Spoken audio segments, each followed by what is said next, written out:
Please mute your cell phones. Thank you.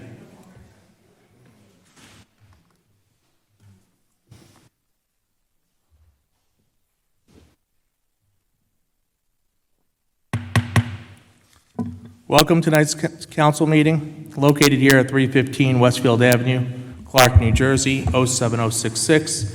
Today is July 18th, 2022, and it's 7:30 p.m. Could I get a roll call, please? Councilwoman Albanese. Here. Councilman Hund. Here. Councilman Mazzarella. Here. Councilman O'Connor. Here. Councilman Smith. Here. Councilman Toll. Here. Council President Minetti. Here. Before we stand for the Pledge of Allegiance, if anyone is in need of a sound amplification device, we have them available for the public. Please just raise your hand at this time and we'll get you one. So if you need something for your hearing, just let us know. Okay? Can we please stand for a Pledge of Allegiance and a moment of silence, please?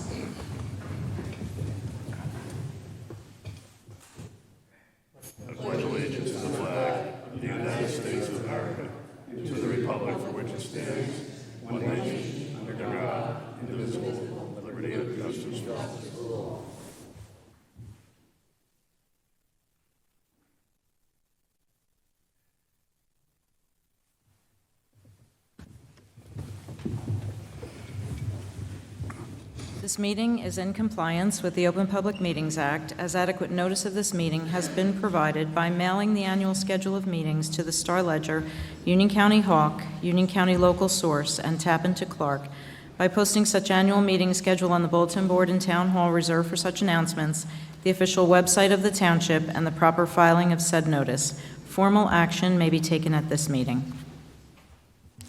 Thank you. Can we start with communications from the mayor and reports of the township officers? Mr. Mayor. Thank you, Mr. President, members of council, ladies and gentlemen. We'll start out with July 4th. It was a great night here in town for the fireworks. Very, very big crowd of people, and it seemed like everyone really enjoyed it. We had a classic rock band playing. Again, I'd like to thank my wife for arranging that at no cost to the community. Some very nice people came out and played some old-time rock and roll, and it was very enjoyable. DJ Dave did a great job, as usual, and I'd like to also thank Ralph Bernardo from our rec department for organizing, working our event. Quickly on the camp, I know Councilman Smith will probably get to it, but our first day of camp, we had 843 boys and girls, and our second day went up to about 856. So the camp is really rocking and rolling. There's all kinds of great things going on for the youth of Clark, and I'm very, very happy to see that, and everyone's been safe and happy so far. To go over a couple of the roads with paving, in the paving road improvement this year, Autumn Avenue is going to be done, Charles Street, Cook, Gibson Boulevard, and Maurice Avenue. Half streets that are going to be done, and that's kind of not by design. The gas company came in and did new curb boxes on these streets, and they paved half the road. So we kind of had to squirm to find the money to get the other half of the roads paved, and we're going to be addressing that later this year. That'll be Charlotte, Hillcrest, McCullum, Rand, and Stemmer. So they will be getting done. The bid has been awarded. Council will be voting on it tonight, and I don't think that's going to be a problem whatsoever. So that'll be taking place shortly. Across the street from the municipal building at our high school, if you're wondering what's going on, the Board of Education is putting a turf field in for baseball, softball, soccer, and field hockey, an all-purpose field in the middle. I think it's a great idea, and it's great for the youth of Clark, not only for our school district, but all the travel teams and rec teams in town are going to have access to it. So I'm very happy for the Board of Education doing that. According to Captain Lott, and we've had some conversation at this at the last few meetings, there were 74 radar posts from the last meeting to this meeting. And the police have made numerous stops and numerous arrests also. So I thank the captain for trying to get our streets slowed down a little bit. It always seems to be a problem. Also, we worked with a resident down across from Oak Ridge Park, and of course through our county government. If you go down by Pumpkin Patch Creek, you'll see against the Oak Ridge Park, a new sidewalk was installed. So if people are walking up there, it'll be very safe. And I'd like to again to thank the resident who is working with us along with the County of Union. Very good, and we appreciate that. That concludes my report for this evening. Thank you. Thank you, Mr. Mayor. Councilwoman Albanese.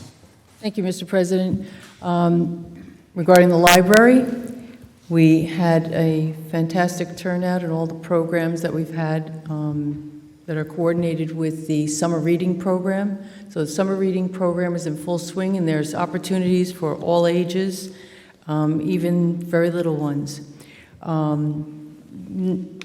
No surprise, we finally had the Penguins come back from Jenkinson's, and it was a complete sellout. There were more than 110 people at that event, so thank you for all of you for participating in that event, and we hope to be doing that each year in the future. On Fridays at 2 p.m., we have a family flicks program going, and that will continue through August 5th. And they will be making fresh popcorn at the library, and the theme of the program and the movies is relative to relates to the summer reading program, Oceans of Possibilities. That concludes my report. Thank you. Councilman Hun. Thank you, Mr. President. I have the Police Department report for June. We saw a total of 2,579 calls for service, of which 120 were ambulance requests, 5 were criminal mischief, 11 for fire department requests, 6 were motor vehicle lockouts, 53 were alarm calls, 82 were motor vehicle accidents, and 2,289 were miscellaneous calls. There was also a total of 10 adult arrests, including but not limited to 1 for trespassing, 1 for harassment, 3 for theft, 1 for DUI, and 2 warrants. There was a total of 16 juvenile arrests, including but not limited to 2 for theft, 3 for criminal mischief, 1 for harassment, and 4 offenses against the family. Of these, all were in-house dispositions. That concludes my report, Mr. President. Thank you. Councilman Mazzarella. Yes, thank you, Council President. Electronic drop-off is July 30th from 9 a.m. to 1 p.m. That's in the DPW yard behind this building. Grass pickup continues on Tuesdays, grass only, and biodegradable bags. Loose piles of grass will not be picked up. No branches, garbage bags, or plastic bags will be accepted as well. Please remember that. Branch pickup is the 4th full week of every month. Place your branches curbside on the 3rd week. This is the 3rd week, not before. And please follow these guidelines to make the town look clean. A bulk pickup is by appointments. They're required, and that's by Thursday prior to your scheduled week. Appliance and metal pickup is by appointments as well. To make any appointment or mulch delivery, please email dpw@ourclark.com or 732-428-8402. And finally, just as a reminder, the recycling for this month for Zone 1 is July 20th, and for Zone 2, it's July 27th. Please make a note of that. And all that I have mentioned is within our residence guide, but I just wanted to highlight some of the things. Thank you very much. Thank you. Councilman O'Connor. Thank you very much. From the Finance Committee, the Township continues to be financially sound and able to meet its current obligations. And from the Clark Volunteer Emergency Squad for the month of June, there were a total of 113 calls, of which 16 were mutual aid. Thank you. That concludes my report. Thank you. Councilman Smith. Thank you, Council President Minetti. The pool and recreation report for the past month. The Clark Summer Rec Program has broken records with daily attendance of over 800 kids for the first 2 weeks.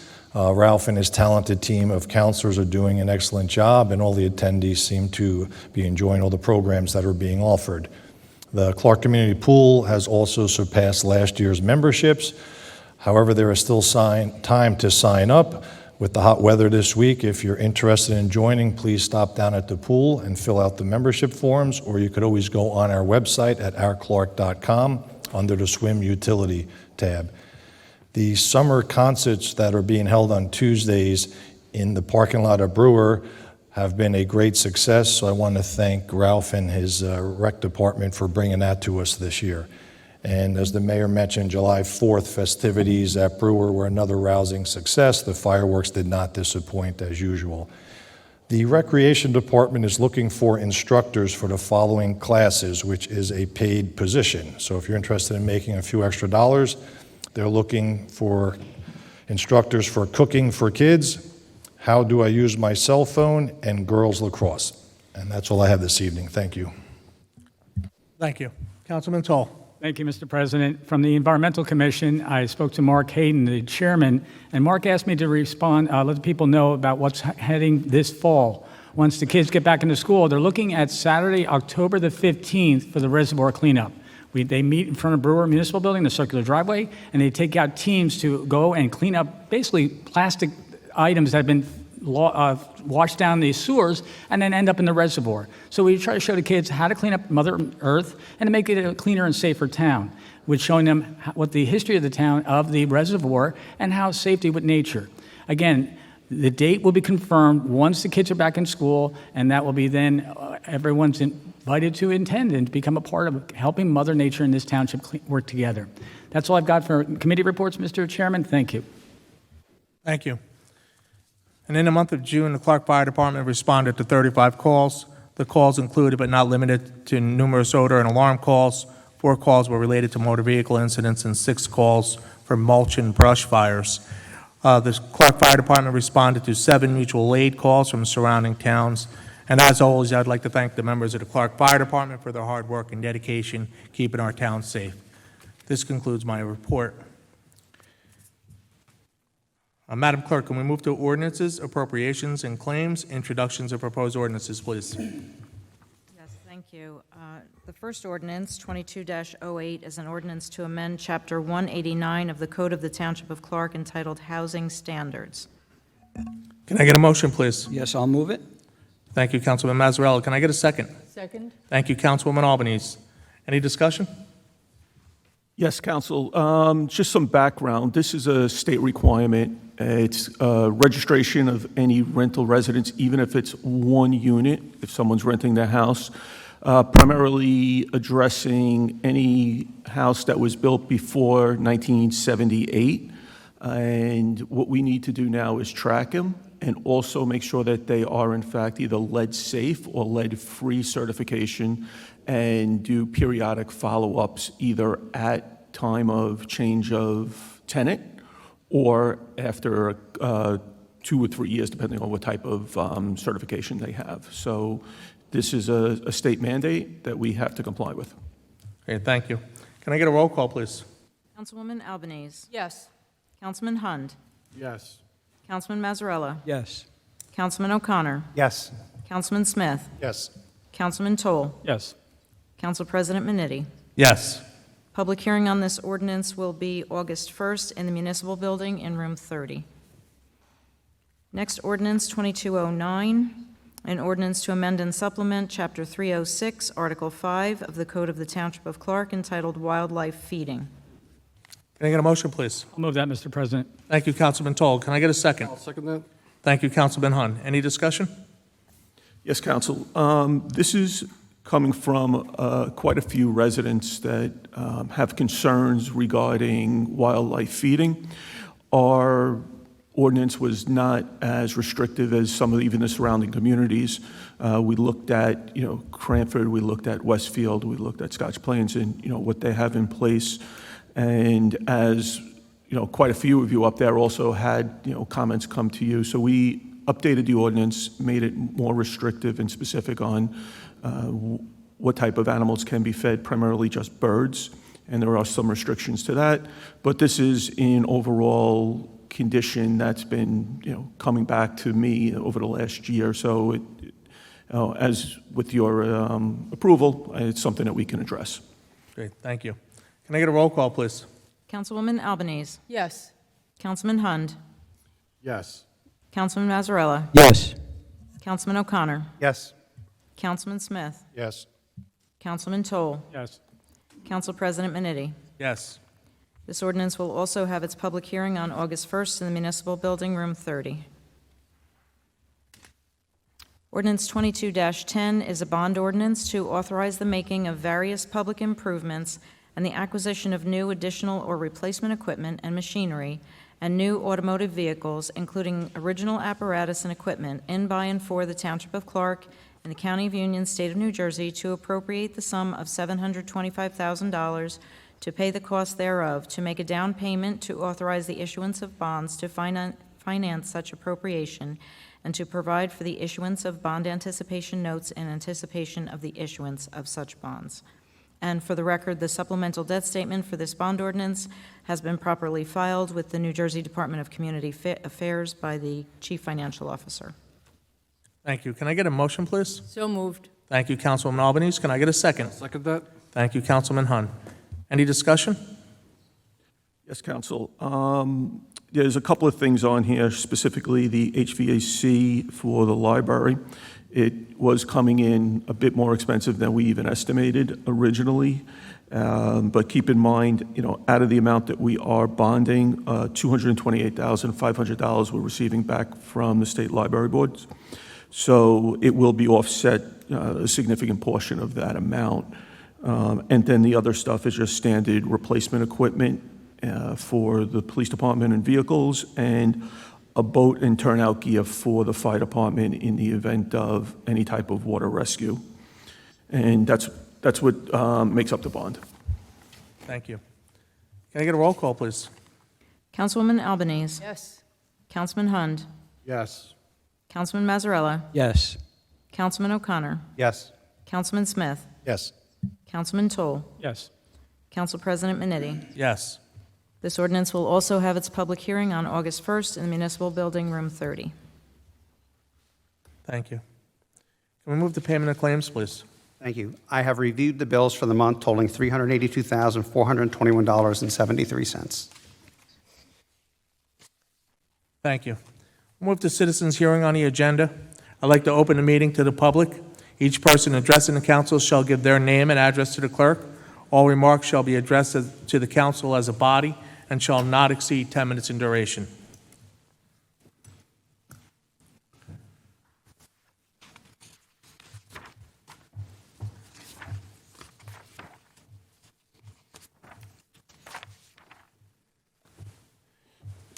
Good evening. I'm Delia Collins, 72 Georgia Street.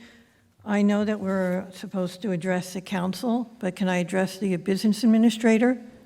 You can address the council, and then if the business administrator wants to answer, he can.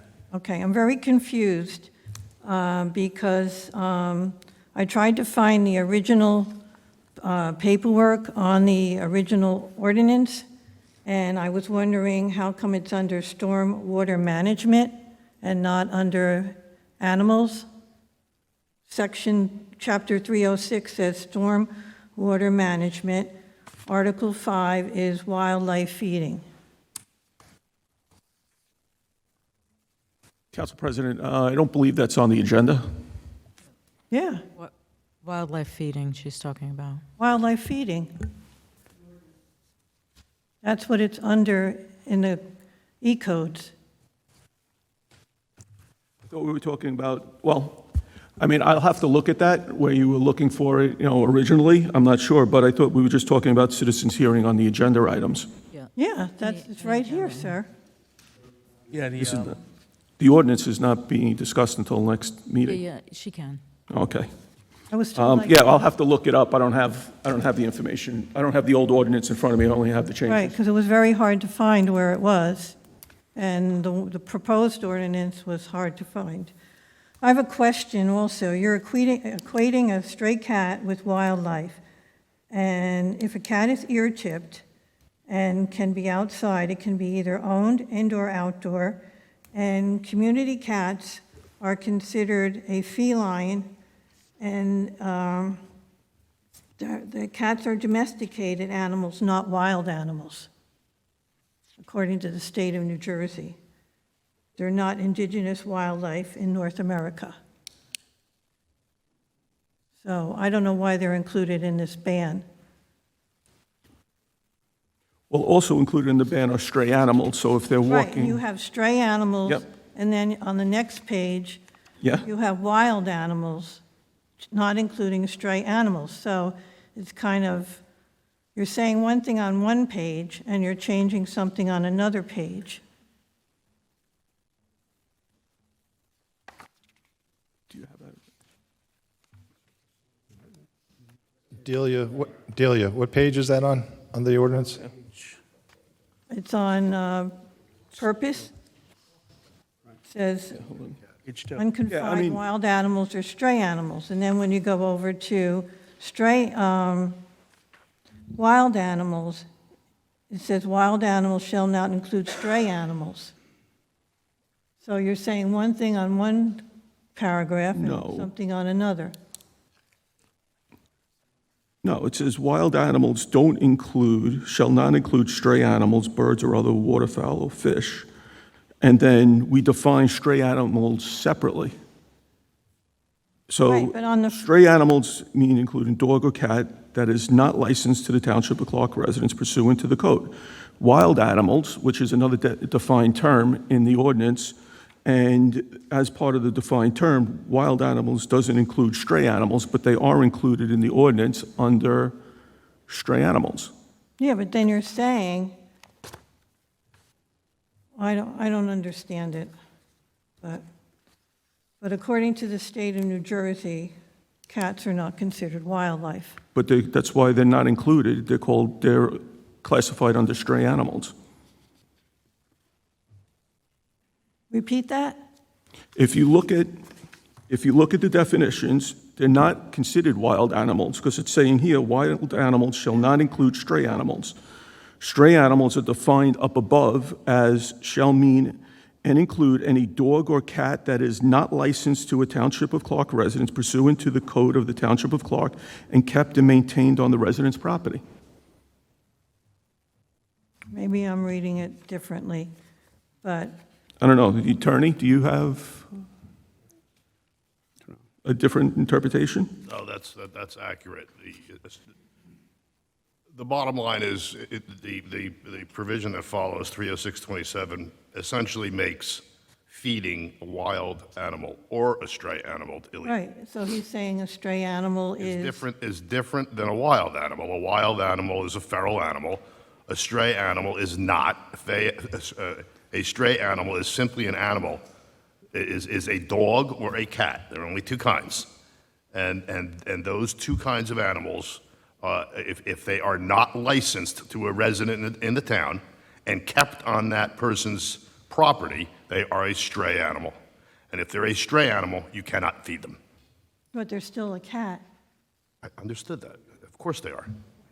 You can't feed them.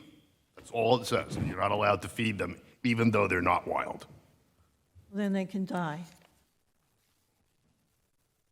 The purpose of this was to prohibit people from feeding animals that are just running about, wild But there or are stray. people that take care of stray animals that are People considered... can take care of them, but they're going to have to capture them in some way and take care of them in a manner that is not, Well, some cats can't be inside.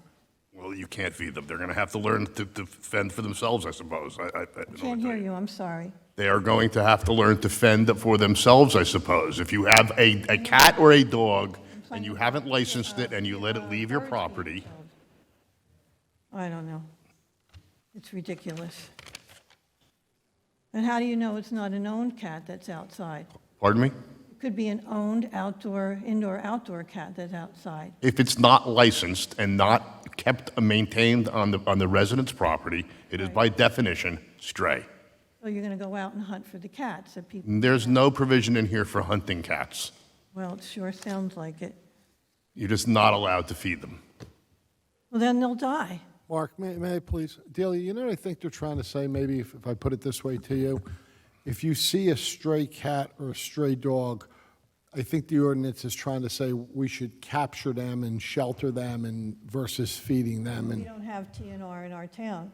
well, I'm just saying that's what I think the ordinance is for, is to say we're not supposed to just continue to feed, we're supposed to try to capture the stray and find its Right, owner what if or it's home. an ear-tipped cat? I'm sorry? When a cat has been TNR'd, trapped, neutered, and returned, it is ear-tipped. Okay, so it has a caregiver. Right, all right? Many of those cats can't go inside because they're not used to being inside, and they stay on the person's property. On the person's property, Right. correct. But if they stray, We're supposed to try to capture the cat and return him to its owner versus continuously feeding him. I think that's what it means. Mayor, if I may. Right? If you read 306-27A,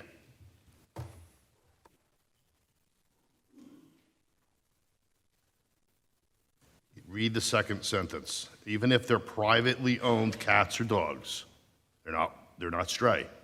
You do it in a manner as to create unsanitary conditions, attract vermin, or be potentially detrimental to health or create a public health nuisance.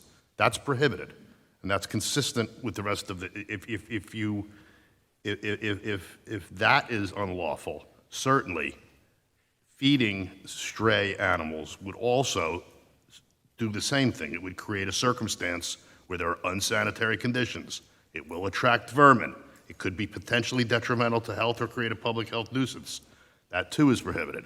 So this is just trying to alleviate a condition that apparently has received many complaints in town, that a lot of people or some people are feeding animals that don't belong to anyone.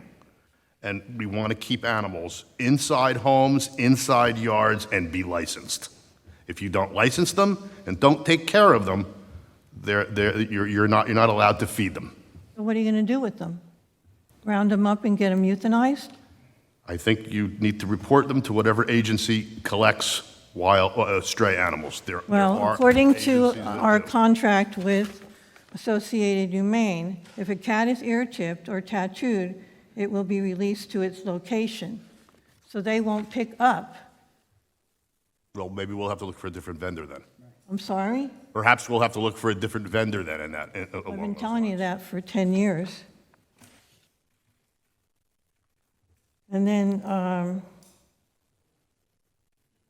it says, services as defined in rescue, recovery, and care of injured animals, trapped animals, wild, sick animals, and it says feral colonies are not included from the Associated Humane contract with Clark signed January 1st, 2022. I'm not familiar with the document. I need to look at it again. I haven't looked at that in a while. Well, Council I President. opened it. Delia, we're running out of time. Yeah, we're at your 10 minutes, so if you have any further questions, I think that you could email Jim and he'll get back to you, or Mr. Dugan will get back to you, okay? Okay, but there's still discussion available on the 1st, August 1st? Is there? Yes. I didn't hear No what you said. discussion, I couldn't hear. and if you make a compelling case, we'll respond by amending the ordinance. Right, but if somebody can say something before that and get in touch with you or the BA, I won't be, when's the next one, August 1? August 1, yes. That's a workshop. Yep. I won't be here, I'm on vacation. So, So you'll talk to Jim, and if we need to, if you convince him that there should be an amendment to the document, we'll amend it, to the ordinance, we'll amend it. okay, because I understand your concern. It's Right, I've it's contacted heartfelt. I understand your HSUS concern. and Animal Protection But League we're, already. we're concerned primarily with the residents of the community, and that they not be exposed to unsanitary conditions, vermin, or potentially any sort of disease that might be spread by animals that aren't being cared for. Animals that aren't being cared for are either wild animals because they're by virtue of their But definition, they're not wild animals. or stray animals, also not being cared for. Oh, good night. okay. Thank you. Hi, Mary Ann DeSporto, 955 Lake Avenue. I wasn't intending to speak about this, but it's not clear to me. Can you give From your name and this- address to the clerk, please? What? Can you give your name and address to the clerk, please? Mary Ann DeSporto, 955 Lake Avenue. It's not clear to me, the ordinance is intending, there are such things as feral colonies, cats that are kept outdoors that are not tame enough to be brought inside. There are volunteers who take care of these cats. They provide them shelter, they provide them food. And as Delia said, most of the time you can spot these animals because they've been trapped, neutered, and released, and their ears are tipped, okay? Is it the intention of this ordinance to criminalize a volunteer who goes to feed a feral colony?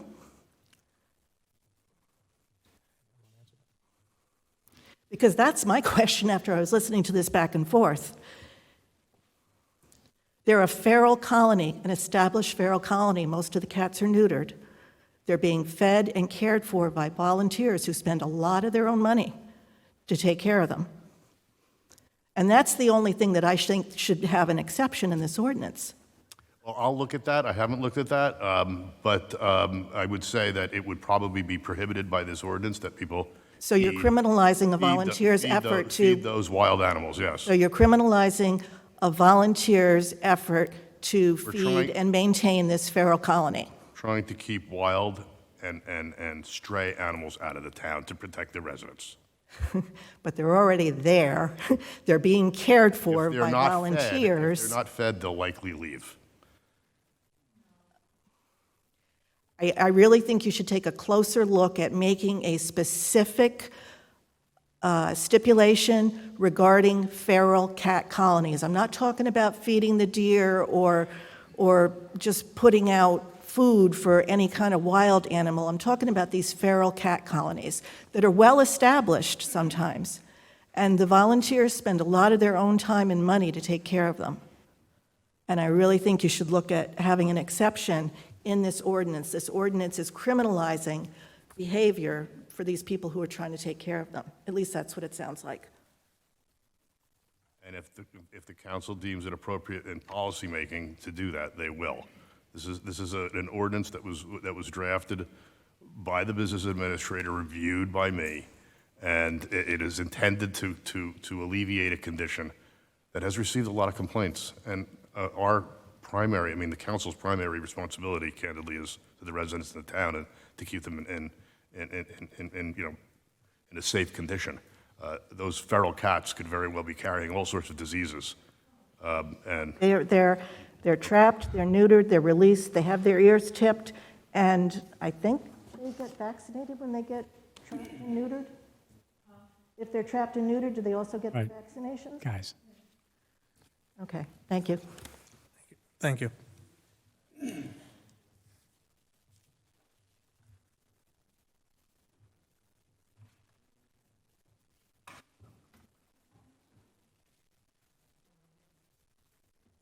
Good evening.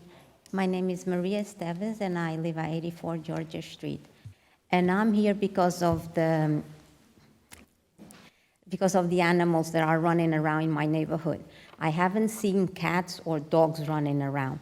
I see raccoons, I see rats of the size of squirrels that we have pictures of. There's disease, they carry diseases. And also, the deer have ticks. We have the park down the street. I walk my granddaughters and my nieces to the park. If we see a group of deer come, we leave the park because we get scared because they have little babies and they want to protect their babies, or they may, at the time of when they mate. So we have to leave. We're afraid. The animals are not afraid of us. And there's certain neighbors in my neighborhood that feed them. And when I say feed them, it's not a handful of corn. It's corn, it's carrots, it's apples, it's peanuts, it's a whole buffet of food 24/7. Some people put water. In this case, my neighbor that's here, she puts water for the deer to drink. So something has to give, because we have to live with the animals, but at the same time, we need to protect ourselves and our children, because we can walk to the park and get a disease. And also, you walk your little dog in a leash, and there's a fox that comes running after your little dog. You have to pick him up. So I'm for the ordinance, and I hope you do something to try to protect our neighborhood. I thank you very much. Thank you.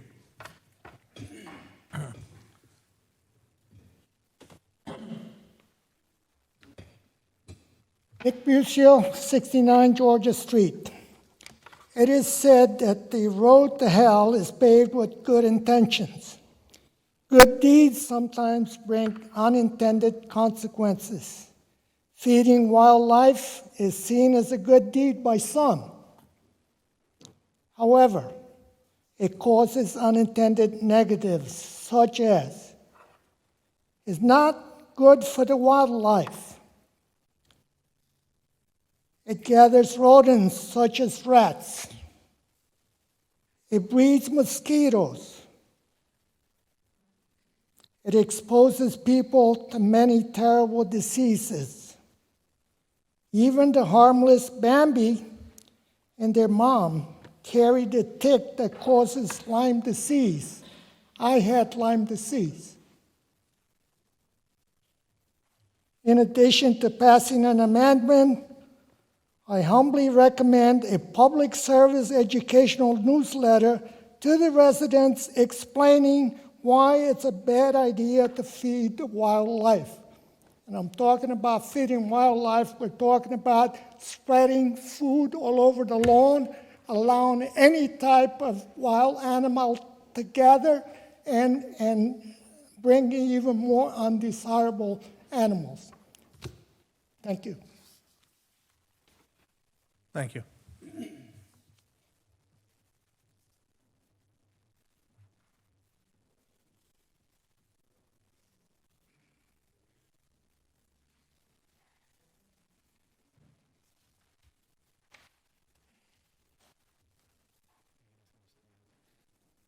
Good evening. My name is Bill Caruso. I live at 7 School Street in Clark. I have a question on Resolution 13.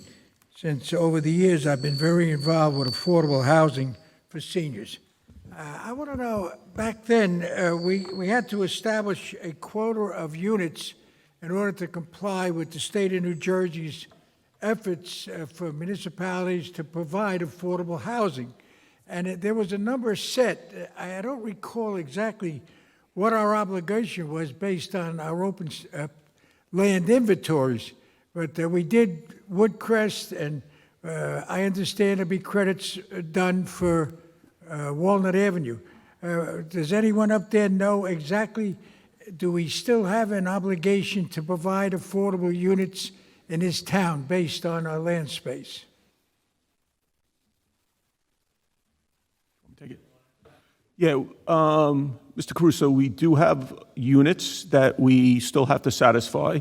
And as you know, as part of that process, we identified properties throughout the town that are set aside for affordable housing in the event that that they build on those. And, you know, right now, we filed our plan. It's been approved. It's been approved by the courts. So we right now are safe. And if any building happens on any of those properties, a portion of those units need to go to, affordable housing. How many units are we obligated to right now? I don't recall the exact number. I see. A lot of seniors that I meet have been inquiring about what's available for affordable housing in Clark. Many of them are residents of Clark who are anticipating selling their homes and trying to stay in town, you know. I thought maybe I could get some information on where they can go to get that information into town if they're interested in that. Bill, as you know, as being part of this for so many years, we don't run that. We don't have any input into who could get those units. It's all controlled centrally. Anybody who wants to have affordable housing could go to our website, and we have all the instructions there. Come into Town Hall where we have the instructions, and we've also given you copies of those instructions prior when you've asked for them. So I don't know why you're asking the question again, but we don't, myself, the mayor, or council cannot identify any person and allot them to a senior housing unit.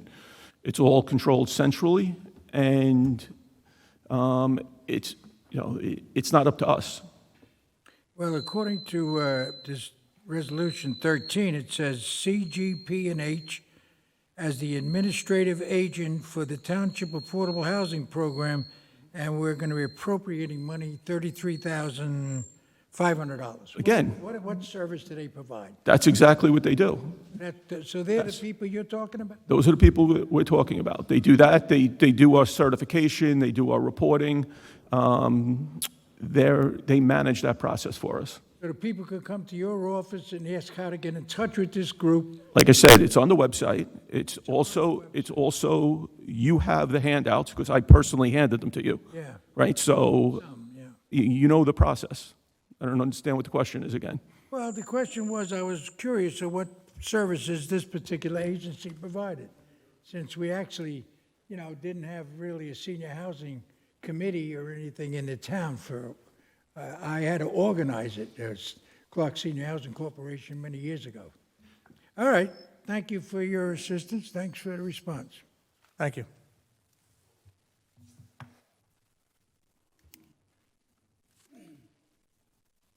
Seeing no one else move forward, can I get a motion to close this portion? I'll second that. Thank you, Councilwoman Albanese and Councilman Smith. All in favor? Aye. Any opposed? Thank you. Madam Clerk, can we move to resolutions, please?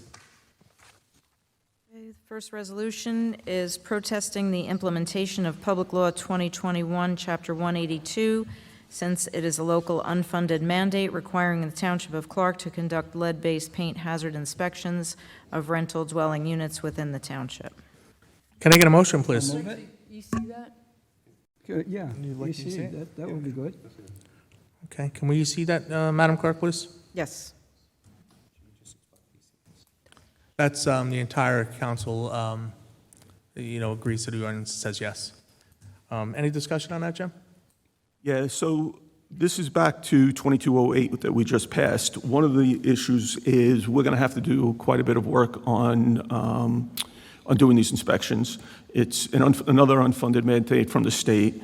In addition to that, the Department of Health just found out on July 15th that they're also going to have to do inspections based on this.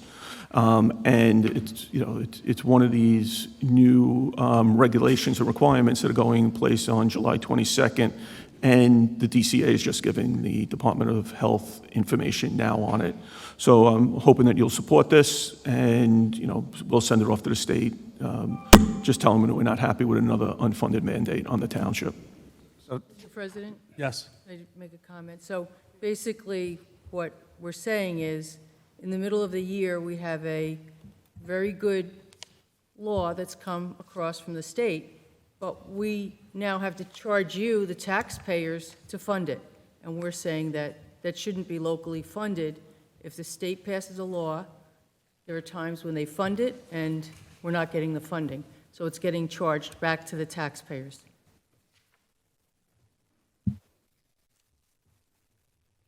Okay, can we get a roll call, please? Councilwoman Albanese. Yes. Councilman Hund. Yes. Councilman Mazzarella. Yes. Councilman O'Connor. Yes. Councilman Smith. Yes. Councilman Toll. Yes.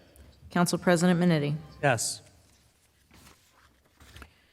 Number 5 is Board of Adjustment appointments. Mark Hayden, regular member until December 31st, 2024, filling the unexpired term of John Tierney. Dante Tignini, alternate 1 member until December 31st, 2022, filling the unexpired term of Mark Hayden. Can I get a motion, please? So moved. Thank you, Councilwoman Albanese and Councilman Hahn. Any discussion? Can I get a roll call, please? Councilwoman Albanese. Yes. Councilman Hund. Yes.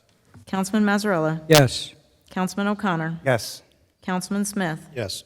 Councilman Toll. Yes. Council President Minetti. Yes. Number 6 is Environmental Commission appointments. Kenneth Brennan, regular member until December 31st, 2023, filling the unexpired term of Dante Tignini. Fernando Fraga, alternate 1 member until December 31st, 2023, filling the unexpired term of Kenneth Brennan. Thank you. Can I get a motion, please? So moved, Mr. President. Thank you, Councilman Toll. Can I get a second? I'll second it. Thank you, Councilman Mazzarella. Any discussion? Can I get a roll call, please? Councilwoman Albanese. Yes. Councilman Hund. Yes. Councilman Mazzarella. Yes. Councilman O'Connor. Yes. Councilman Smith. Yes. Councilman Toll. Yes. Council President Minetti. Yes.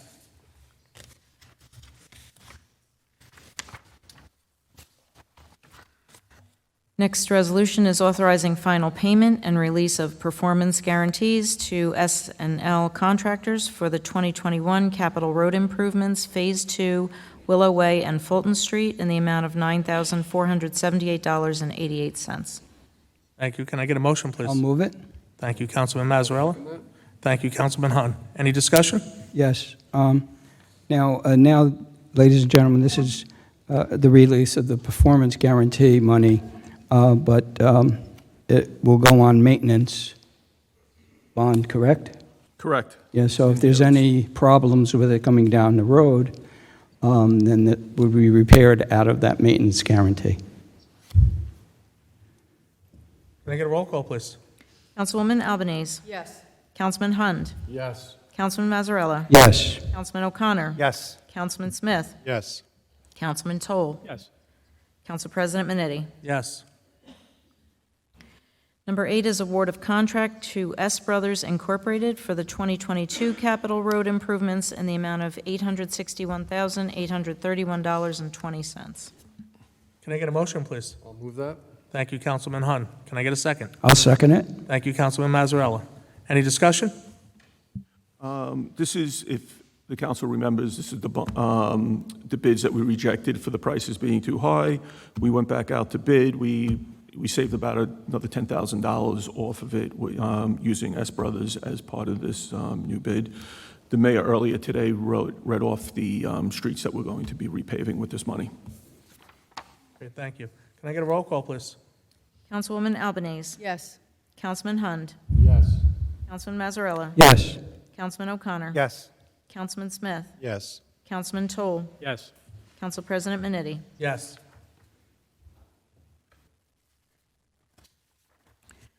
Number 9 is award of contract for brush and log grinding to Environmental Renewal LLC in the amount of $48,549. Can I get a motion, please? I'll move it.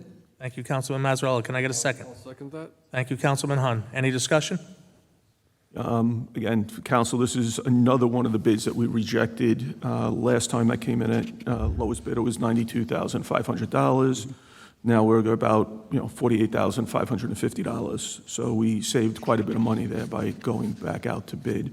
One little change is that they were taking away some of the product. We're keeping all the product on site right now.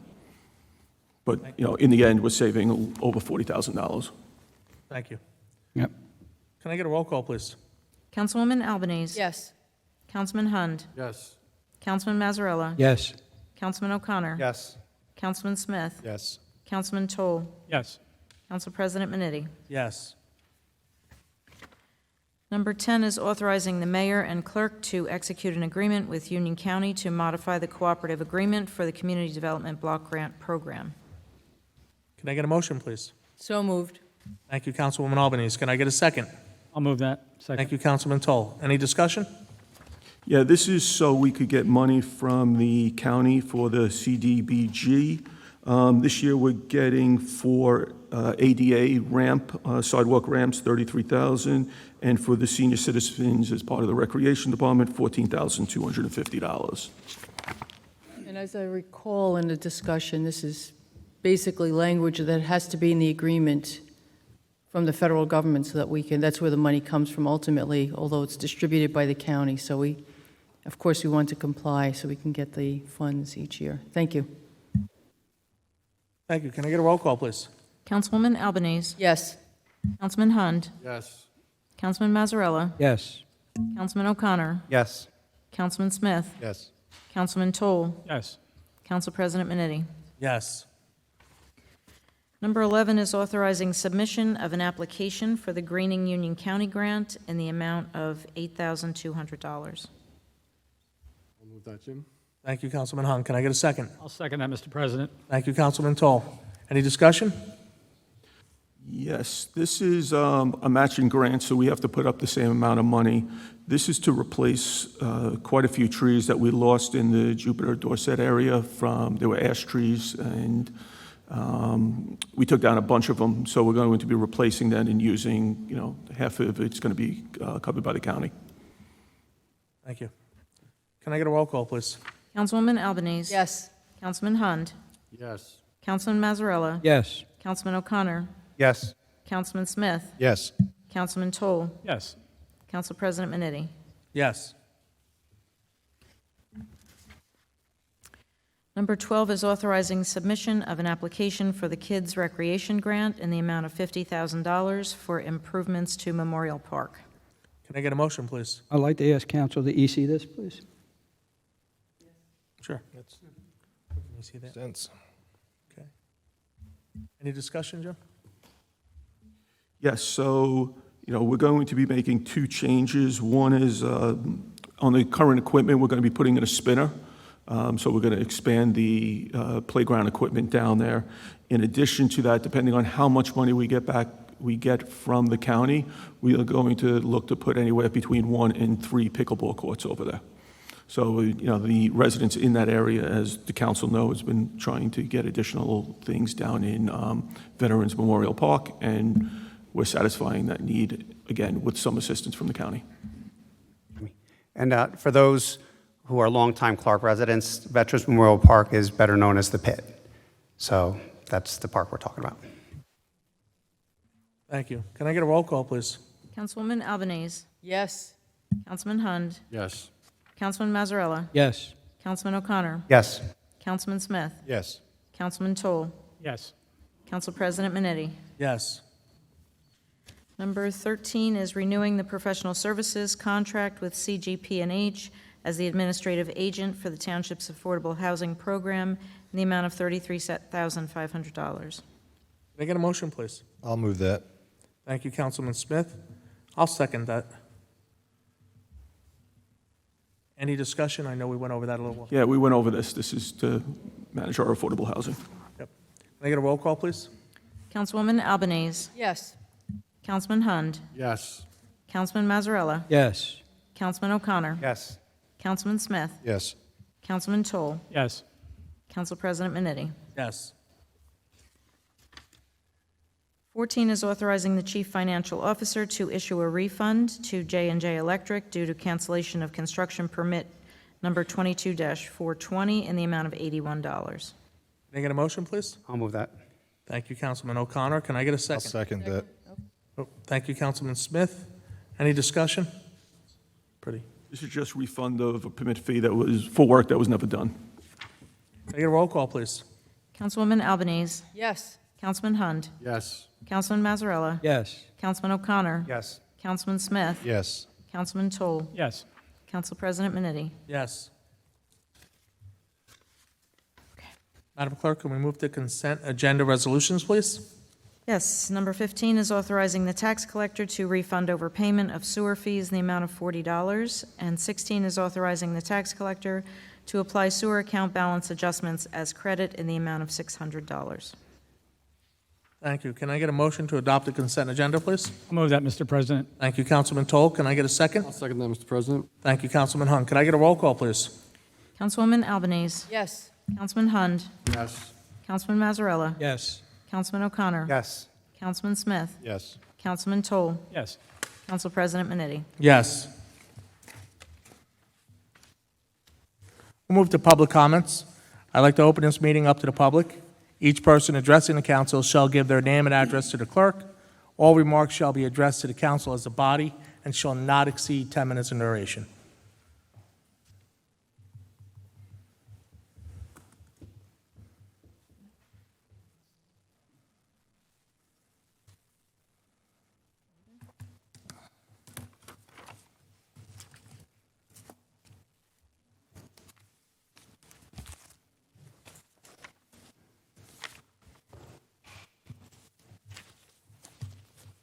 Good evening, Council President. My name is Bill Caruso. I live at 7 School Street, Clark. I came tonight to discuss a few other things that occurred at the last meeting. I want to thank the clerk for sending me all the information I required concerning the Insurance Commission and the people who are currently serving there. I had a lengthy conversation with several of the representatives of that insurance company. They failed to identify any request for a $400,000 payment for the alleged cover-up by the township. They said there were 2 checks issued, and they were supposed to be for workman's comp or something. I haven't seen a check, although the mayor volunteered at the last meeting to say if I spoke to the business administrator, he would show me those checks. I'd like to see what they were itemized for, and it seems to me like anyone who was on a council in 2020 never questioned any of these items. So it leaves a lot of questions to be answered. I'm very concerned. I understand that Second Ward Councilman Pat O'Connor was president at that time, and he may have been chairman of the Finance Committee. I'm not sure. You have to ask him. That's going back to 2020. And if he has any knowledge of the payments of these and what was required when these were approved. The council changed considerably. I think there was only 3 or 4 of you left, and then the at-large councilmen come in, so they don't know exactly what happened. That includes you, Mr. President. Okay? My question is, and I know I keep hearing the same answer, we can't speak about it, we can't talk about it, and that the way that source seems to sum up that there were 5 individuals that met and come up with a solution on how to cover this just before the last election, that the mayor and the 3 at-large councilmen were participating in. Because had that information about what happened during that period of time would have had a devastating effect on that election in 2020. That was the idea of the cover-up, to make sure that nobody knew what was happening back then. Some people on the council may have known what was going on, but they won't divulge it. They might as well take the Fifth Amendment when the prosecutor comes in and starts asking serious questions about this. I've talked to the prosecutors, too, about what's happening here. Seems to be an awful delay, 2 years. Somebody is trying to cover up something here. The fact that it was a payoff is a shame to be done. I asked the mayor at one of the meetings to resign. He doesn't want to resign. Therefore, I formed a committee of We the People, and we're going to start a recall petition. We believe the mayor was negligent. He did not fulfill his duty and obligation. He should have immediately went to the president of the council and other people and said, this guy is trying to put the pressure on me, and I don't think the town and the insurance company should fund this type of conclusion. And the insurance company people are going to start asking questions about it because they weren't really fully notified about what this was about. There's a lot of unanswered questions, and we and the people in the town want to know what it is. We want to know who was involved, who knew about it. Did this council ever hear the tape? Did you ever hear the tape before this payment was made? We wonder. These are the questions that are being asked. And what you're doing as a council is putting yourselves under suspicion of being collaborators in this elaborate scam. Now, I think the former business agent of the town, the business manager of the town, set this up with the help of Mr. Thiarsi's office and the police chief and the mayor. Somebody had to do it to try to cover it up, to appropriate this illegal money. This was a crime. Let's face it, it's actually a crime. Misappropriation of money under false pretenses. Yes, it is. Many attorneys have already looked at this and said that. I hope that somebody on the council will have the nerve eventually to come forward and say, look, I don't want to be a part of this. I don't want nothing to do with this. I'm doing my job up here. I don't want to be implicated in something that I shouldn't have been involved in. I'm hoping somebody has the moral courage to do this. We're going to find out soon. We're going to get to the bottom of it. And one final thing, I want to just say something. The mayor made a statement about me with senior housing.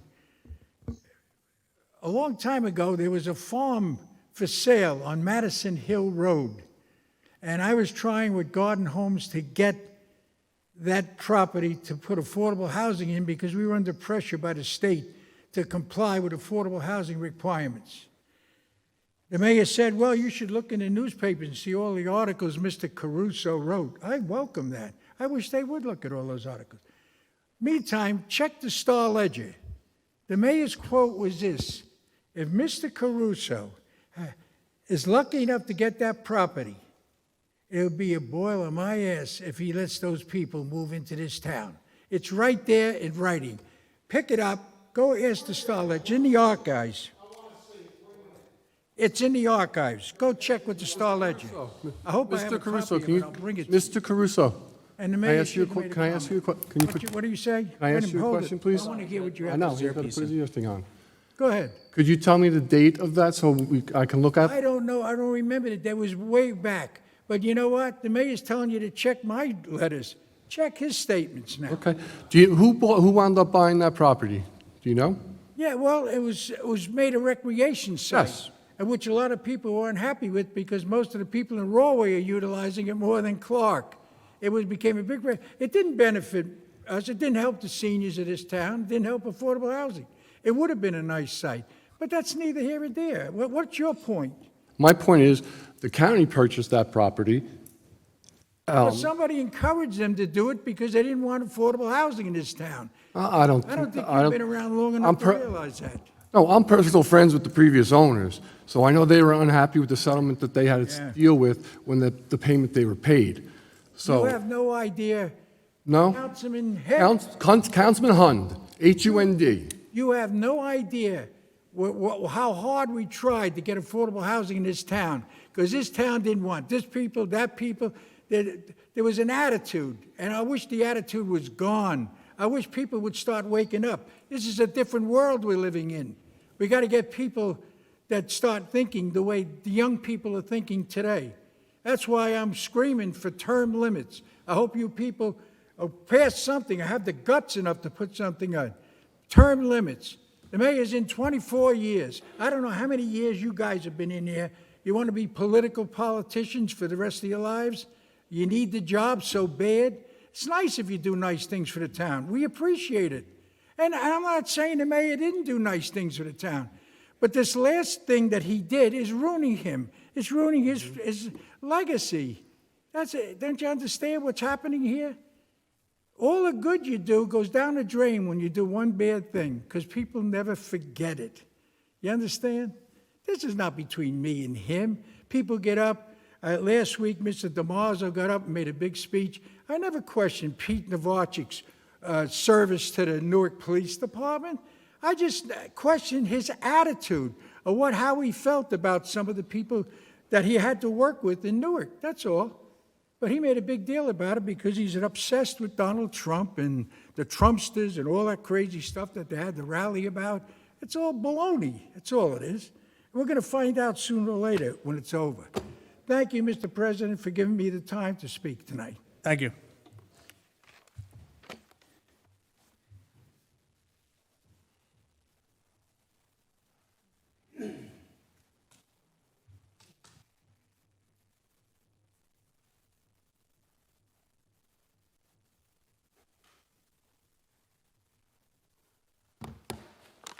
Good evening, Frank McCroche, 12 Kennedy Drive, M-A-K-O-S-I-E-J.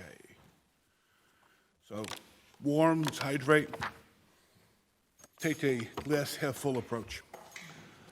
Been in town for about 28 years, had a chance to really benefit from a lot of the things. Our children, 3 children, either have or are pursuing doctoral degrees, so there's a lot of great things that have happened. Mr. McCosa, can you speak into the microphone? We're having a hard time hearing you. Thank you. Can you hear me better now? Okay. So a lot of good things happen in town. When I looked at my 3 children and where they are, support they had from Linda Bianco, Eric Destasio, others, all great stuff. The pool, the recreation program. So let's keep moving with that, right? So 2 months ago I was here, talked about a couple of things. One of them was the paving, and I'm glad to hear that the business administrator has been able to find some money in there to kind of finish the job that Elizabethtown Gas should have done. What I had suggested last time was that the town council investigate whether there an ordinance similar to what Westfield has. Utility digs up the street, they need to pave curb to curb. There are some exceptions for homeowners in terms of how that's been handled. Lessons learned from the town in Westfield. So let's just look at Westfield, see what they have, and if we can implement it. I do understand there's concern that the utilities may not want to do the work because it costs them more money. But on the other hand, I think in one of the TAP articles from Westfield, Elizabethtown Gas is on record saying, okay, this is part of the cost of doing business. It's passed on to the ratepayer. So if we think about that, we're ratepayers and we're paying for Westfield paving. So let's be equitable here and get equity and have them pay for Clark paving. Council President, could I just step in for 1 second? Sure. And we absolutely agree with you, and I do actually have a draft of the change to the ordinance. It was in section 310.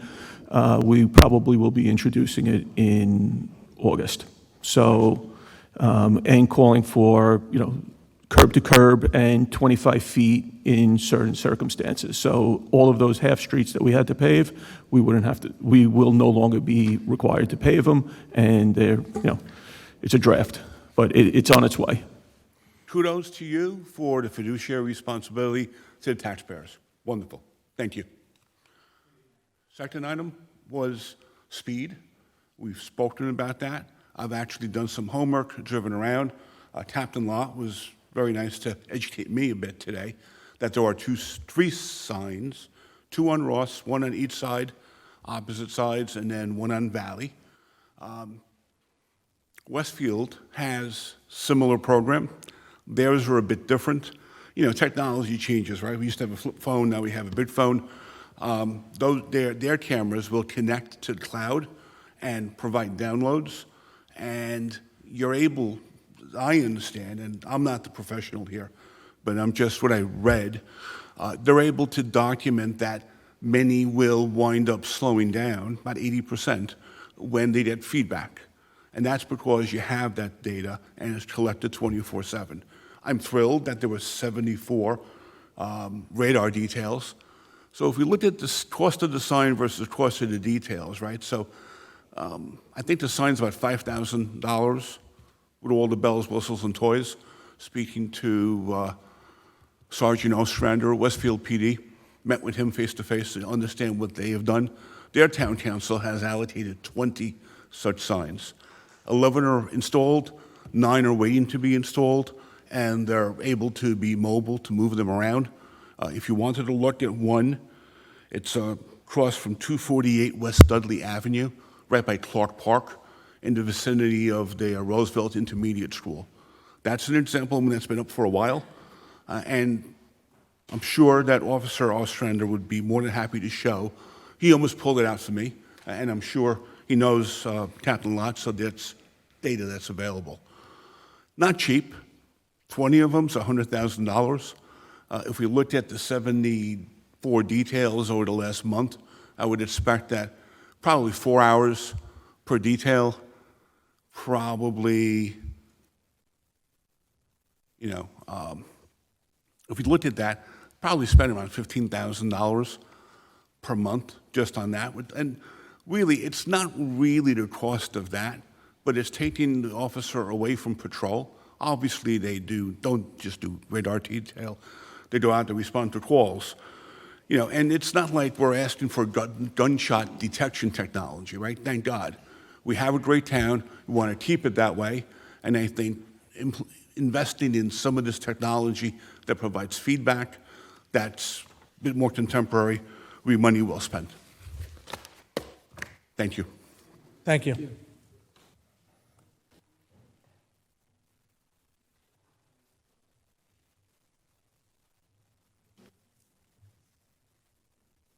Mary Ann Desporto, 955 Lake Avenue. I just want to piggyback onto what the previous gentleman was talking about.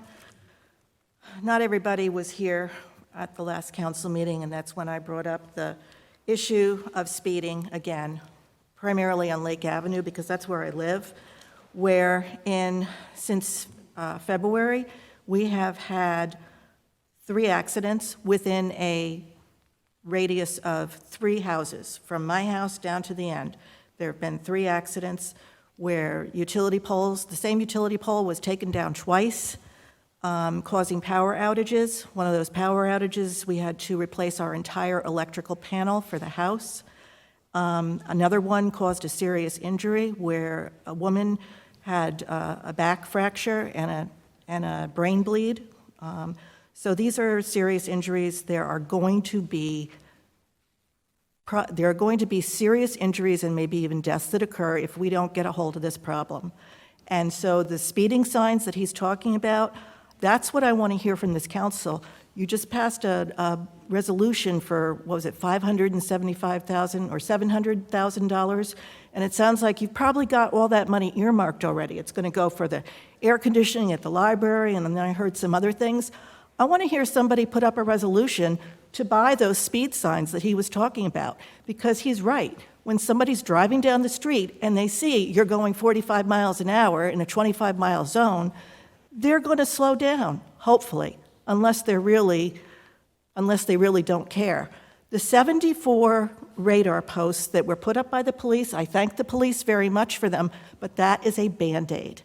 I have seen personally in the last couple of weeks police on the road around my house about 3 times. So that's a Band-Aid. It's not going to be a lasting effect. The speed signs will have a whole different effect. There's also temporary speed bumps that you can put down in roads. They don't even have to be permanent, because I've seen those in places. And that will make you slow down. They've got speed bumps in Westfield going down Rahway Avenue. And I know when I drive down, you have to slow down. So maybe speed bumps on some of the side streets like Meadow Road, where I hear a lot of people complaining, that would do the trick there. But for roads like Lake Avenue, which is a major road, going from Rahway all the way out to 22, for Madison Hill Road, for roads like Westfield Avenue, Raritan Road, there's so much traffic, there's so many lights, it doesn't seem like they're needed. But these roads like Madison Hill, Lake Avenue, and Valley Road, where there's no traffic lights, there's nothing to slow anybody down, and the police being there is only going to be a Band-Aid. So I want to hear somebody up here put forth a resolution for buying these signs. The technology is there, and we need to do it before someone gets killed. Thank you. Thank you.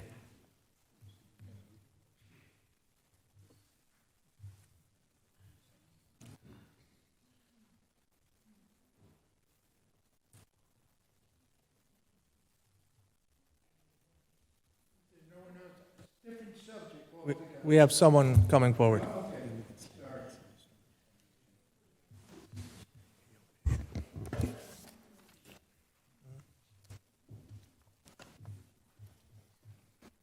Delia Collins, 72 Georgia Street, Clark.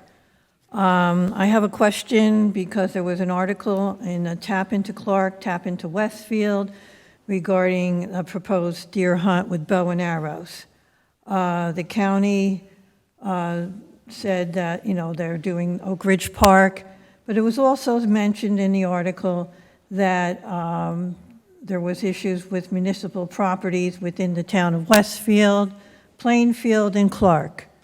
I would like to know if the township has approached the county to do a deer hunt in any of our town sites, and also to make the people of Clark aware that Schwartz's Farm, the Hungarian Club property, the Clark Reservoir, the land on Madison Hill Road next to St. Agnes is all county property. So if the county feels that they want to do a hunt on those areas there, it's not been publicized, but it is their property. And I'd like to know if the council or the mayor know if there is any municipal property that's going to be involved in this bow hunt. Not that we have not asked the county to hunt on any of our municipal properties. Okay. And if it was private property, would they, private property owner have to go to the county? Do you know that? I don't know that. I don't think they would hunt on private property. I have no Well, idea. people were complaining about deer on the Hyatt Hills Golf Course. Hyatt Hills will not let them participate in a hunt on their property. Okay. And we're still trying to find out Rain. if they're going to proceed with the hunt behind Carolina Street. I don't think so, Delia. I don't know either. I I haven't. did not hear that. And No, we I did- haven't either. We haven't asked the county, we supported you on that. Yeah. We have not asked the county to hunt on any of our properties. And I read the same article that you read this weekend, and I even came into the BA this morning and said, did I miss something here? And he's like, no, we didn't do that. So Yeah. what they do at Oak Ridge is their property and their Right. business, but we haven't approved anything like that. Right, and the article said to go to the county website, which I did, and there's no indication. There's nothing yet. We're looking into it also. Yeah, and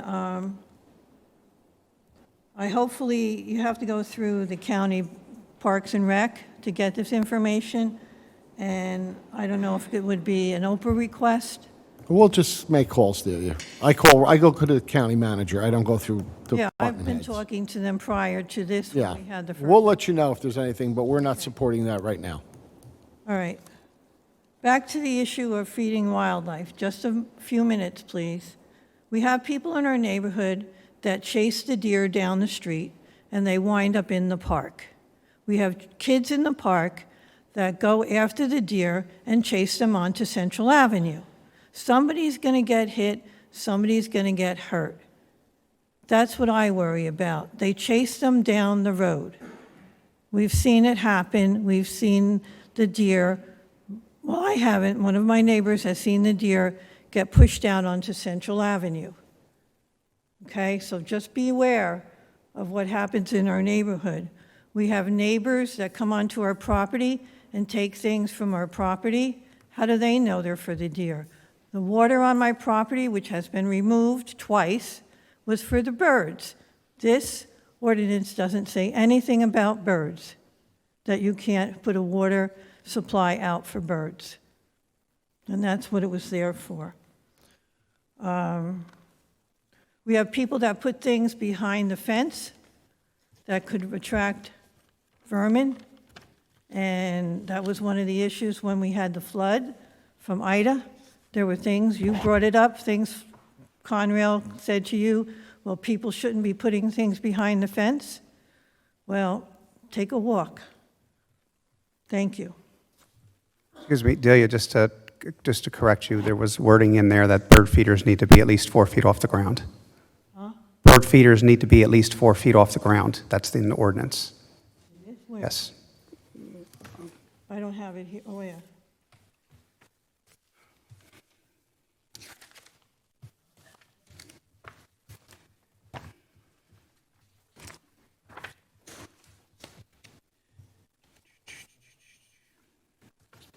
There it is, right here. It's under E, bird feeders are placed at least 4 feet above the ground.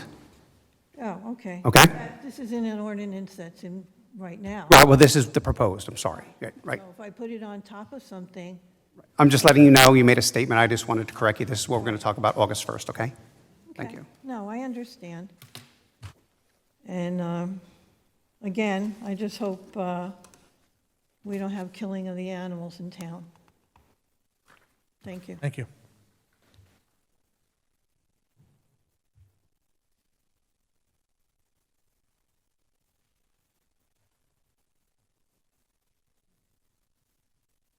Hello, my name is Seamus O'Toole. I live at 579 Valley Road. And thank you for taking the time to listen to... Can you pull the microphone up a little? Thank Sure. Seamus O'Toole from 579 Valley Road. Thank you for taking the time to listen to me tonight. There was a big Supreme Court decision that was overshadowed in the news by one that came a couple days later. It was Carson versus Macon.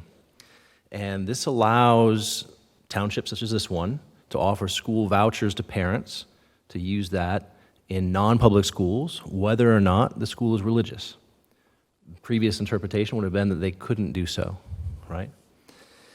And so I'm here to advocate for that. And any council person, any person in the community who's willing to do that, I'm glad to work together to educate folks to build a support for such a policy, if we could have one in this town.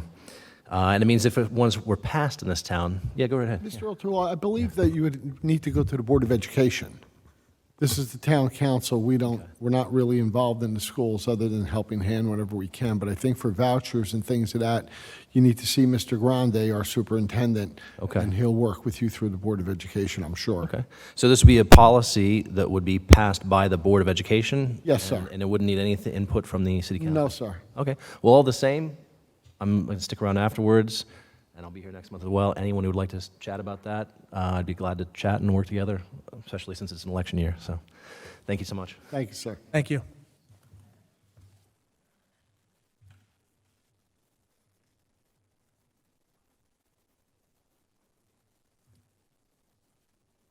Seeing no one else come forward, I want a motion.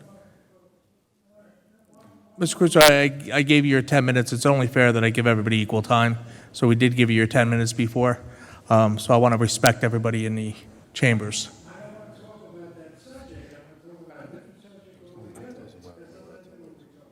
Sorry? Yeah, you get 10 minutes to speak about any subject you want. You already used your 10 minutes. And again, it wouldn't be fair to everybody else if we just, give everybody 10 minutes on each subject they want to talk about. Yeah, but she came up on the first agenda, and then she came up on the second, the same thing you did the first time and the second time. So I want to respect everybody and just, give everybody equal time. Okay?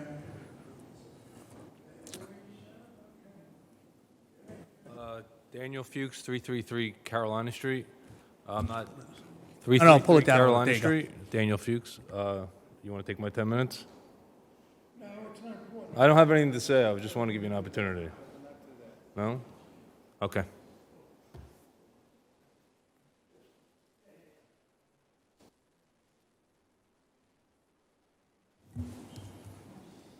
Okay, seeing no one else move forward, I'll make a motion to close this portion of the meeting. I'll move. Thank you, Councilman Toll. Can I get a second? Second. Thank you, Councilwoman Albanese. All in favor? Aye. Any opposed? I'd like to move to Mayor, Council, and professional comments, please. Mr. Mayor. Thank you, Mr. President. To address Mrs. DeSporto, as we speak, the police department I know you're asking for one thing. I'm going to give you an overview. The police department are doing radar counts. It's with a counter. It's going to give us data for 1 week, Chris. 1 week, 24 hours a day. How many cars went down your side of the lake, at what time of day, weather conditions, and what the overall average speed is. Then we're going to be moving it over to the Scotch Plains side of Lake Avenue, going towards the bridge, to do the same thing. I do disagree with you on one little aspect, and we know that it's a hot button with you, and I happen to agree with you. I don't think you're wrong. Police presence is not a Band-Aid. A police presence makes things happen.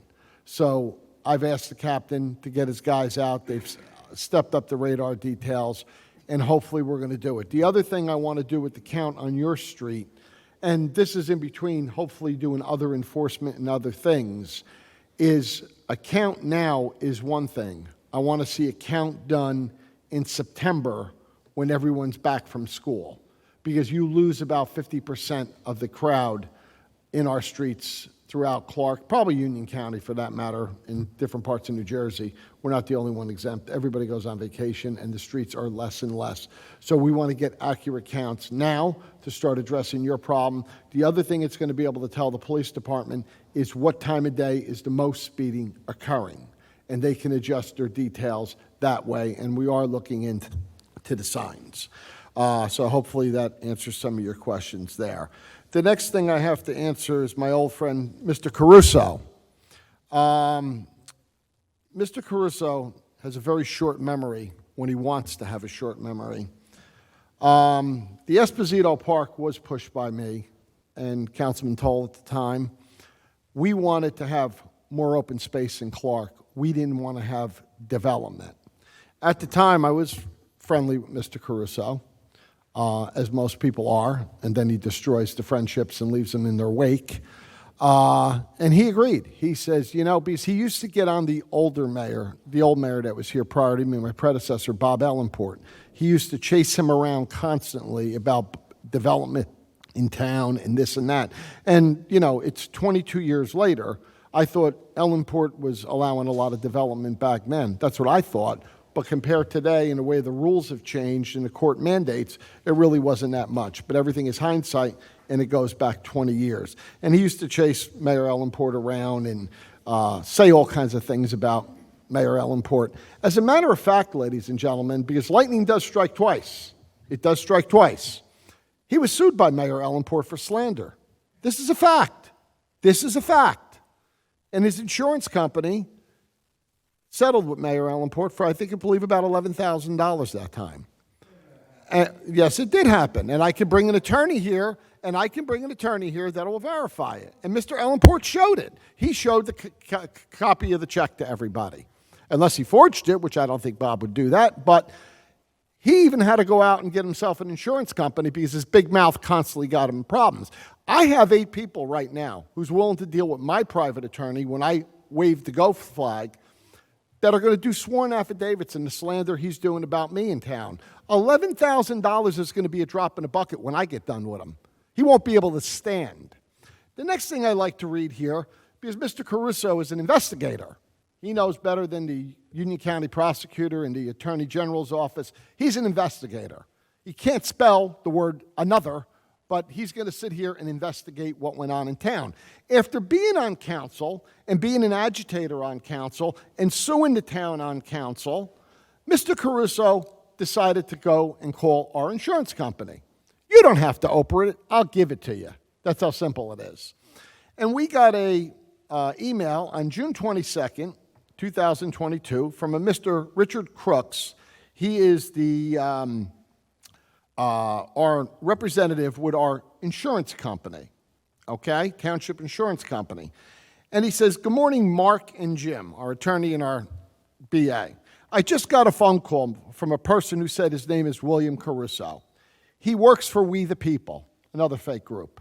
He said he is conducting an investigation into illegal activities and misuse of public funds by the Township of Clark and its mayor. He also said he intends to pass along the findings to the Union County Prosecutor's Office, like they need him. But that's okay. I added that.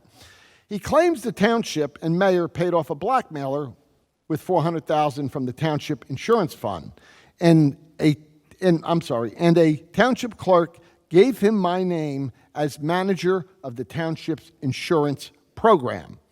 My response to Mr. Caruso was that if anyone was blackmailing the township and/or / the mayor, it would not be a matter subject to insurance coverage, and therefore we would not become involved." Basically, knucklehead, it means it was a claim, not a payoff, a claim. And you should know that. Anybody with a half a brain would know that. He threatened, which he always does, to provide my name to the Union County prosecutor for questioning.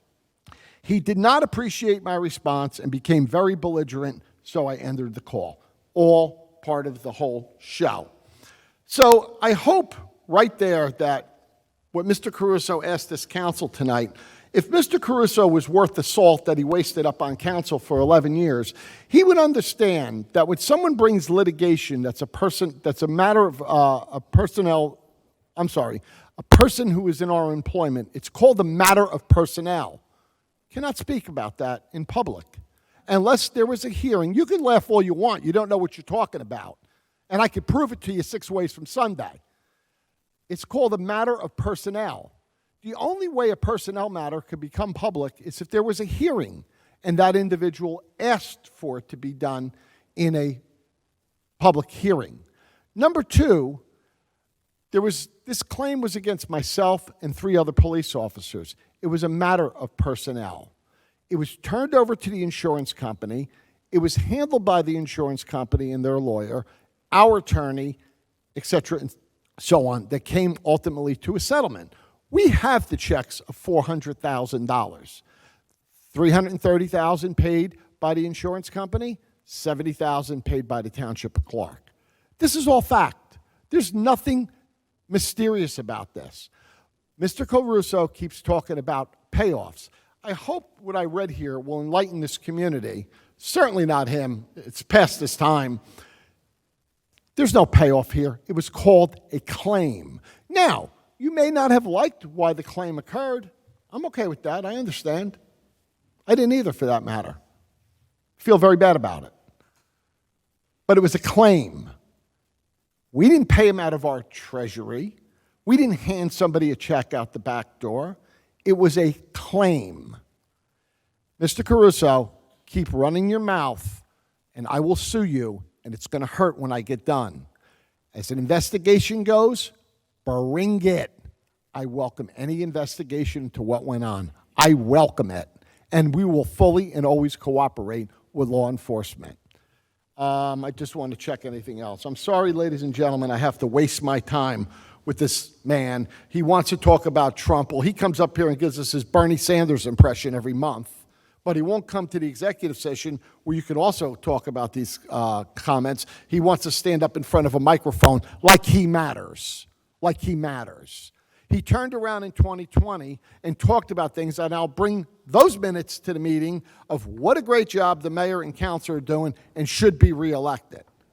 Because I don't know, I might have helped him with one of his real estate deals then. He was probably in my office running about one of his real estate deals. He comes up here tonight and talks about affordable housing like he's never heard about this before. With this company we've hired, I remember John Laza at a public meeting explaining how this company is our manager for the affordable housing.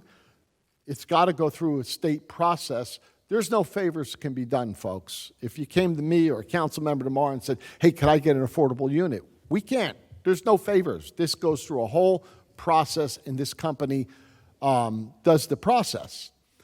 But this is the same man that turned around and said that he was a part of the Woodcrest project, which he was. He wanted that project very badly, and he found the developer, and he got the developer interested, and he did. He most certainly did do that. He talks about the fact that I don't want affordable housing because of some people, and then he stands up and tells you, well, Esposito Park isn't good because people from Roway use it. So what? People from Clark used Roway Park last time I checked. People from Clark used Tamaulipas Park. People from Edison use Oak Ridge Park. Everybody uses everything that's on the outskirts of their community that's public access if they feel it's a nice, relaxing place to be. He also turns around here and says, well, you didn't want affordable housing. Well, that's a big lie, because we can ask Tony DiGiovanni, who is the developer at Woodcrest. He came to John Laza and I with the units they were building there. In fact, Mr. DiGiovanni's right in Cranford. He's building the Walnut Project. He's building, not Caruso, DiGiovanni and Garden Homes, and the A&P project. And I also talked to Mr. DiGiovanni that says you have nothing to do with those projects. He's building them. But anyway, I'll get an email on that, and I'll show you that at the next meeting. Turn around, folks. Mr. DiGiovanni called us up, and he said, Garden Homes, Wolf Brothers, he said, Mayor, I have an opportunity to put 60 affordable housing units in at Woodcrest because it was senior citizen housing, 55 and above. What do you want me to do? And the answer was, Tony, put the 60 affordable units in. That was at the time Governor Christie did away with the COA group, Council on Affordable Housing. My discussions with John Laza at the time, and I think we even talked to council back then, was why not? 60 affordable units is good. It's for senior citizens, not hurting anybody, not bothering anybody. And if someday they reversed the Affordable Council on Affordable Housing group, we at least got 60 more credits that we can use towards our number that the state has looked at. So, you know, I know he's up in age, and I hate to pick on an elderly man, but, you know, if you're going to come here and say what I said something in the Star Ledger, bring the article. Show me. Never was said. I worked to get that project, and you were one of the people that said, we don't need any more buildings, Tal. You're right. Open space is the way to go. That's what you said. Keep running your mouth. The lawyers will be in touch. Thank you. Have a good night, ladies and gentlemen. Enjoy the rest of the summer. Thank you. Thank you. Councilwoman Albanese. Mr. Caruso, I gave you your, Mr. Caruso, I gave you your 10 minutes before. We'd like to get to the council people to make their statements, please. Councilwoman Albanese. Mr. Caruso. I asked you, Mr. Caruso, one more time, I'm going to ask you to leave. I asked you nicely twice. Can you escort Mr. Caruso out of the chambers, please? Good night, Mr. Caruso.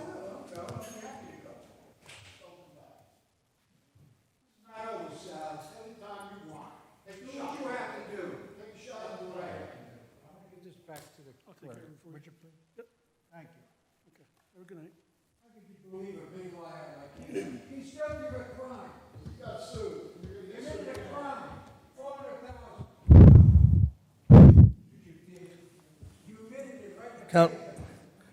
Councilwoman Albanese.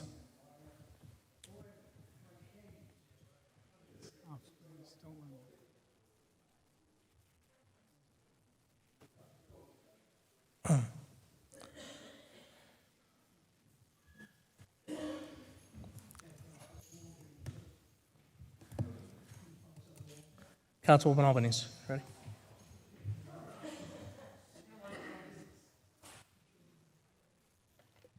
Thank you, Mr. President. Guys, I'm not going to put up with it. Enough. Enough, please. Okay, Mr. Marzo, please. Councilwoman Albanese. Thank you, President Minetti. Well, first, thank you for those who came up and spoke this evening, and thank you to the administration for looking into the issues that Frank brought up regarding the paving requirements with the utilities. Regarding the comments from Mrs. DeSporto, thank you for coming up. You did come to the workshop meeting and cited those incidents that occurred. And I want to thank the administration for gathering data appropriately and analyzing the situation. One thing that you did mention was that no one on the council made any comment about taking action, and that is untrue. I said at the meeting that we should look into getting capital, and as the mayor mentioned tonight, we are looking into getting the signs once we do this analysis. We cannot just pass a resolution to spend money. I know that's difficult to understand. Our hands are tied once we create a budget. We need to do that by capital ordinance if the life of the asset is over 5 years. And I'm not even sure what the life of that asset is, whether it has to be in a budget appropriation in the future or capital ordinance. So I'm sure the administration is looking into that. So I just wanted to clarify that. That concludes my comments for this evening. Thank you. Thank you, Councilwoman Albanese. Councilman Hun. Thank you, Mr. President. We have a new Clark Township, or Clark Hometown News. I'd like to remind everyone this is the summer edition that's coming out, and it was released in June. You can download your copy on the URL at the bottom of the screen. Hopefully it's working and it will show up there for the people at home. And for those in the council chamber. Now you can go to rclock.com, click the community at the top of the page, and then click news and events to print this out yourself, or to read it online. The Clark PD is having their National Night Out on Tuesday, August 2nd, from 6 to 9, right outside the building here at the Clark PD headquarters. Please come out and spend some time with Clark's first responders and enjoy some food and fun with the first responders and other members of the town. That's all for me, Mr. President. Thank you, Councilman Hun. Councilman Mazzarella. Yes, thank you, Council President. First, thank you all for coming out to express your views. I share the same concerns as our mayor and our administrator has about the excessive traffic cutting through our community. And I could tell you that the mayor and administrator and our police will do everything possible to lessen that impact on our community. It's very hot outside, so please, ladies and gentlemen, especially seniors like I, hydrate yourself. If you're going out in the sun, wear protective block. It's going to be really hot this coming week and these coming weeks. So please be careful on that. And please remember to lock your doors at all times, whether you're at home or whether you're out and about or at the mall. Keep your doors locked at all times. Thank you very much. Until next month, be safe, stay well, and God bless. Thank you, Councilman Mazzarella. Councilman O'Connor. Thank you very much. I'd like to let the community know about a health fair being hosted at the Clark Recreation Center on Saturday, September 10th from 9 to 12. This event will feature health screenings, a special speaker series, health and wellness vendors, providers, and a flu and pneumonia shot clinic. Children can enjoy some physical movement classes and enjoy story time and a healthy snack. This year, Clark Township joined many other New Jersey towns in the Mayor's Wellness Campaign. This is one of several events we have sponsored, and we hope to see you there. Hope to see you there. So it's summertime. As many of you know, a long time ago, my daughter got hit by a car right on Tudor Drive. Fortunately, the driver was not texting while driving, wasn't on the phone. My daughter just happened to turn her bike into the street and just got bumped. But still, as we've heard tonight, speeding's an issue, congestion's an issue, traffic's an issue. All right? Please slow down.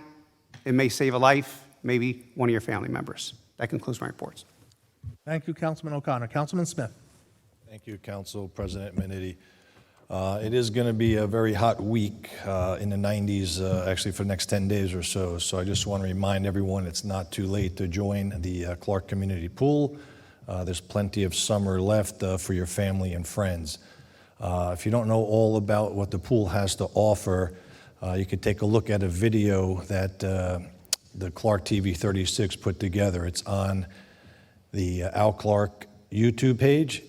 And if you click on the video, which is titled Summer Fun at the Clark Community Pool, and you can see a short 10-minute video on everything the pool has to offer, all the programs, all the events, etc. Registration is available to Clark and non-Clark residents, so go to the pool office at 201 Oak Ridge Road to register if you are interested. We've had a lot of upgrades to the pool over the last 10 years, and it's a great place to go during the summer with your family. So that's all I have this evening. Thank you. Thank you, Councilman Smith. Councilman Toll. Thank you, Mr. President. I'll keep it brief because we're getting late out in the hours now.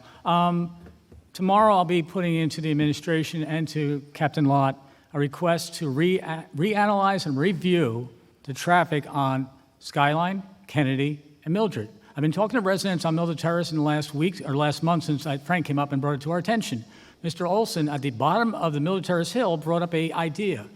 Speed bumps don't work. They're dangerous. They actually cause more trouble. And I'll explain what happened. Back about 10 years ago on Benjamin Street, a resident, we put up a temporary speed bump to slow the traffic down. A girl was driving home her Chevy Cobalt. She hit the speed bump, going too fast, and went up into the shrubbery that was on the corner there. There were two kids playing behind the shrubbery. They were almost killed. So the speed bumps were pulled up. There's insurance issues with it. What I'm going to say this, we will start to have our police department look at those. Right now I'm talking Skyline, Kennedy, and Mildred, because it's the 4th Ward. Why they're, of course, going to take care of Lake, because the whole town has issues, as we know. But let's start working on the issue. You asked, what can we do? Right now, I'm bringing up an issue. I want the police to take a re-evaluation of Skyline, Kennedy, and Mildred, because school starts in a month. And, of course, the traffic patterns will change. It'll be a whole different story. But we have this whole town. We've got to, how do we stop traffic? It's a cut-through town. Parkway exit 135 has to be changed, reconfigured. They were supposed to put, 25 years ago, they were supposed to put another Parkway exit on Inman Avenue. They would have taken all that cut-through that comes right down Lake, comes right down Oak Ridge, right down Raritan, and cuts through us and causes all side street cut-throughs, which is happening on Lake Avenue to, again, Skyline, Kennedy, Mildred. You go, I'll give you another story. What just happened a week ago. This is the sport. I was coming out Mildred Terrace, going back to my house on Dorset Drive. Two kids in a Jeep going wide on the Mildred Terrace curve. The Mildred Terrace Hill, which is Brentwood, which we're going to be redoing, we're over the lane. I'm coming up. I'm going on an almost head-on collision with another car. Why? Because they weren't paying attention. They're going wide. I'm coming up slow. And I had to go over into the curb and onto the curb to avoid a head-on collision. I don't want to get hurt. I know nobody else wants to get hurt. We want to resolve the issues, how we can do it. There's the experts. I'm not a traffic expert, but I can do as you ask to get the request into the proper hands to let them do the study. And that's what I'm asking for the Madam Clerk to get a letter out to the proper authority, the mayor's office, and the captain to Skyline, Kennedy, and Mildred. What can we do to update signage, delineators? The resident, Mr. Olson, says there's a imaginary, it's not imaginary, it's a imagery speed bump. When you looks like it's a raised bump, but it's not. And I will show you what I'm talking about at the next meeting. Who we lost in the last month. Martin Flynn, ALJ alumni, member of Clark American Legion Post 328, where he served as past commander. Thomas Zub, captain of the Union County Emergency Services and a former member of the Clark Volunteer Emergency Squad. Gabrielle Mullen, over 50 years a resident of Clark, mother of John Mullen, who we went to school with. Rocco Tropiano, ALJ alumni, a friend to all. If you knew Rocco, he was a friend to all. He'd do anything for anybody. I went to school with his sister, Melina, just a great guy, and did so much. I know the mayor can access. When we had Hurricane Sandy, Rocco worked for PSE&G. When we had all these power lines down because of the storm, he got his crews into Clark and helped the residents get back up to speed. That was a special friend to this community, and we got to just, because he's just passed away, cancer took him out so quickly. We got to at least take note of a great person who was in our lives. There's a lot to be done. We have work to do. We can work together. That's what it's all about. And Frank, thank you for coming up to the meetings, Mr. Supporter. Thank you for coming up and letting us know what's going on, what's on in your minds. That's what we're here to help. And Delia, yes, we will resolve the issue with the animals, okay? Thank you, Mr. President. That's all I'm going to say, except have a good night. Thank you, Councilman Toll. Jim? I have a couple of quick items. The Department of Transportation is going to start the paving of Mildred Terrace. We had the preliminary meeting today, probably within the next week. It will be done before September 2nd. That's a requirement, so it's done before the school opens. Additional streets that we're paving also is going to be New York Avenue after we repair the sewer. So in total, we're going to have over seven streets fully paved and 5 half streets paved. So we are covering a lot of the streets, even with the additional expenses. On the signs, Captain Lott got me on, I think it was July 11th, the list of all the different types of signs that we could get for the speed signs. We are looking into what's appropriate in what locations and also how to pay for them, because the state, as Councilwoman Albany said, the state has strict requirements of what could be bonded and what cannot be bonded.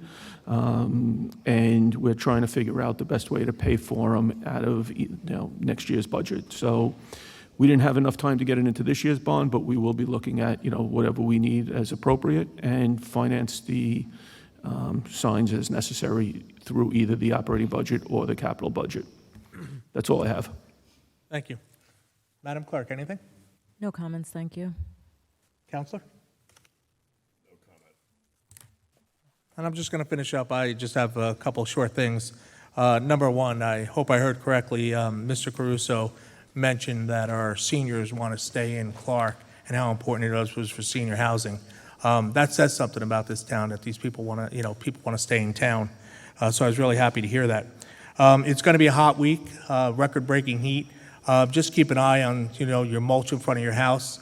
I was part of a mulch fire a couple of years ago, so just try to wet it down when it gets really warm.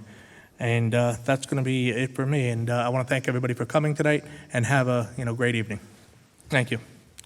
Can I get a motion to close? Thank you, Councilman Toll and Councilwoman Albanese. All in favor? Aye. Any opposed? Thank you.